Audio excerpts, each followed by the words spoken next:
Et justement, l'invité du week-end, Sali Alassane Thiam, président de l'ONG Afrique Patrimoine. Bonjour, Monsieur Thiam. Bonjour, chère madame. C'est un honneur de vous recevoir sur ce plateau. Merci beaucoup. Alors, d'abord, dites-nous que représentent justement les prix Crans Montana et Best Young African Leader. Alors, je vais commencer par le prix Best African Young Leader, qui est un prix africain qui récompense des jeunes Africains qui travaillent dans différents domaines. Notamment, ce prix a été un concours très sélectif sur les 54 pays africains. Donc, chacun présentait un projet. Donc, moi, j'étais venu présenter un projet pour permettre au continent africain que leur culture, les cultures africaines puissent être reconnues au niveau international, mais également que le Sénégal puisse porter le flambeau et avoir un leadership incontesté dans le monde en termes de culture. Ces prix ont eu une charge symbolique certaine. Abdoulaye Wade, l'ancien président, a été lauréat du Crans Montana. Ça vous flatte d'être sur ces pas aujourd'hui? Oui, bien sûr. Donc, voici le prix qui est le Crans Montana. Et j'ai gagné ce prix en juillet dernier à Bruxelles lors de la 33e édition du Crans Montana Forum. Donc, ce prix est beaucoup plus âgé que moi. Et donc c'était un honneur. Je me félicite, me félicite de gagner ce prix, car c'est aussi un aspect très important de relever, de représenter notre pays, le Sénégal, au niveau international. Donc c'était une fierté et aussi c'est assez flatteur qu'on se dise l'ancien président de la République, Excellence Abdoulaye Wade, l'avait gagné en effet. Vous êtes un jeune Africain très engagé et vous avez choisi le combat pour la culture. Pourquoi ? Le combat pour la culture parce que, à mon avis, le préalable de l'indépendance économique, sociale, c'est l'indépendance culturelle.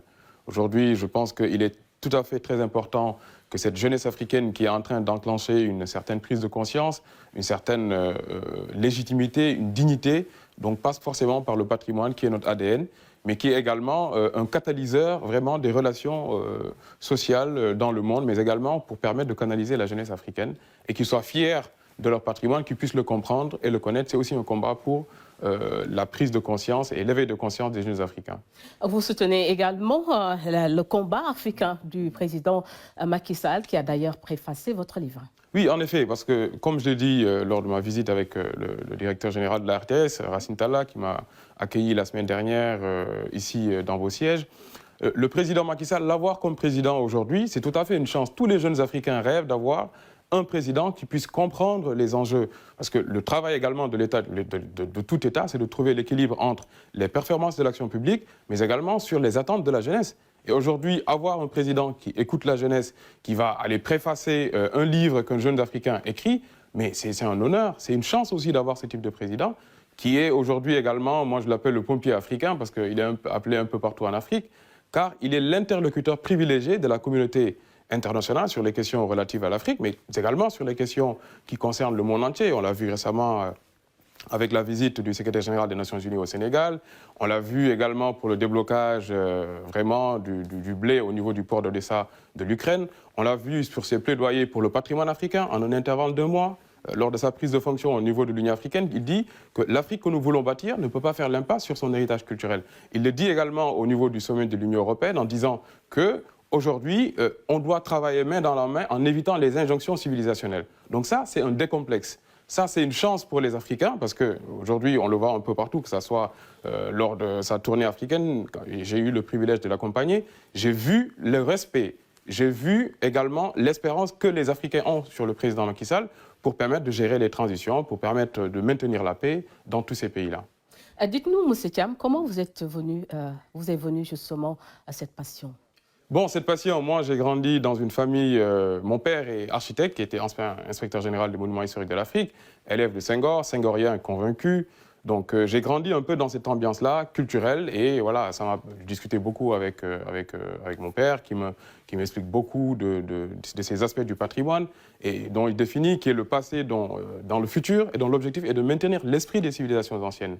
Donc ça, c'est quelque chose qui permet aux jeunes Africains de se réapproprier leur dignité, et notre patrimoine aujourd'hui souffre sur l'aspect international, car je rappelle rapidement un des aspects sur lesquels on travaille et qui est l'aboutissement de mettre en place un forum international du patrimoine africain en guise d'accompagnement de la politique culturelle du chef de l'État au niveau de l'Union africaine.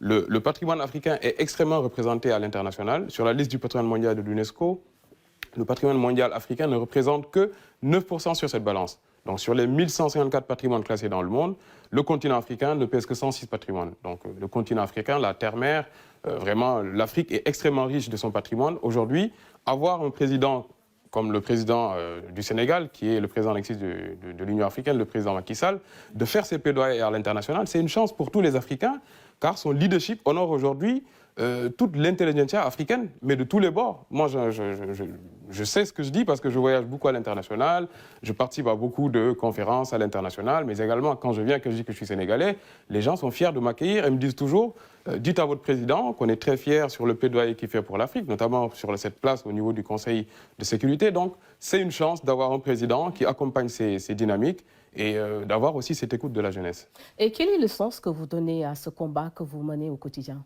Ce combat est d'une importance capitale pour le développement économique et social de l'Afrique d'abord, dans un premier temps, mais également sur la prise de conscience et l'éducation. Parce qu'aujourd'hui, si on regarde comment fonctionne le monde, on ne peut pas être au rendez-vous du destin si on se détourne de notre éducation, si on se détourne de notre culture. Raison pour laquelle il est très important pour moi de m'adresser à la jeunesse africaine, mais plus particulièrement à la jeunesse sénégalaise, de privilégier le savoir.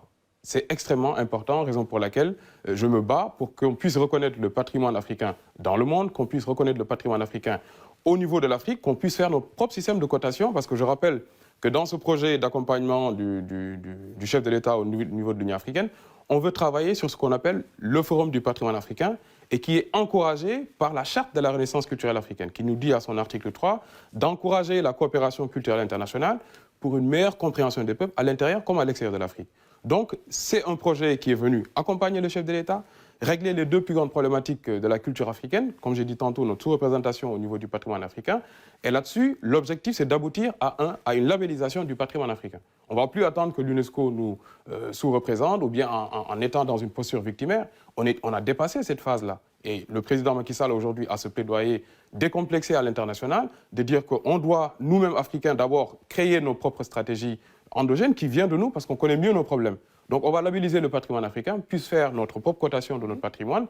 Et derrière, cette question des patrimoines africains qui sont dans les musées européens, travailler d'une manière apaisée avec les pays européens pour pouvoir rapatrier ces objets et servir les jeunesses africaines et sénégalaises. Et si vous deviez dresser votre portrait, que diriez-vous ? Alors, c'est très difficile de parler de soi, mais ce que je peux dire humblement, c'est que Sali Alassane Thiam... Vous êtes quand même un exemple.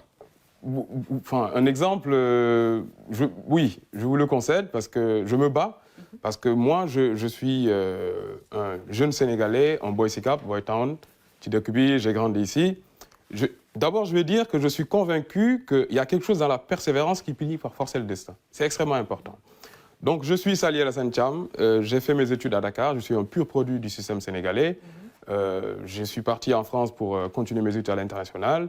J'ai travaillé dans les plus grandes entreprises en France, notamment les entreprises du CAC 40, que ce soit dans le domaine de l'énergie, dans le domaine de l'assurance, ensuite dans le domaine du conseil, parce que j'ai été également un senior advisor au niveau en France, où j'accompagnais les entreprises du CAC 40, mais je suis également membre de l'Ordre des experts internationaux de Genève.